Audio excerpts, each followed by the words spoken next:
En relation avec les chemins manquants, et pour éviter justement ce genre d'erreur, ou plutôt la répartition de tes ressources, de tes images un peu partout sur ton ordinateur et ne plus les retrouver, il y a une méthode pour tout regrouper, ce qu'on appelle le resource collector.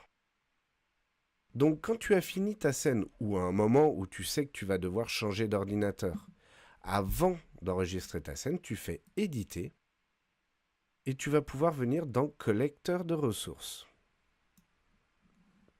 À ce moment-là, tu vas choisir un chemin dans lequel enregistrer tes ressources. Donc ici, j'ai fait un dossier dans mon e-learning Twinmotion que j'ai appelé Collect. Je vais faire Select Folder.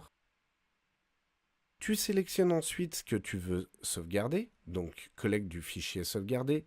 Ça, c'est le fichier Twinmotion en plus des images, des JPEG, des PNG, de tes textures.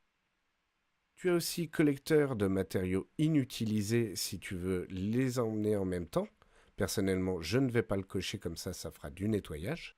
Et tu peux aussi éventuellement compresser le fichier. Donc, à partir du moment où tu as mis un chemin, que tu as coché ce que tu souhaites garder, tu peux faire alors OK. Il regroupe tout dans le dossier Collect. Donc ici, il m'a collecté mon dernier projet, les autres étant d'autres sauvegardes.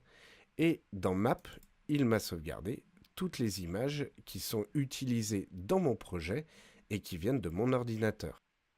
Ainsi, je n'aurai plus qu'à prendre mon dossier Collect, le transférer sur le nouvel ordinateur où je vais travailler, et lorsque j'ouvre mon fichier Twinmotion, et donc je vais arriver sur texture manquante, je vais lui donner mon chemin pour le dossier Collect, et il va retrouver l'intégralité des images sources extérieures à Twinmotion.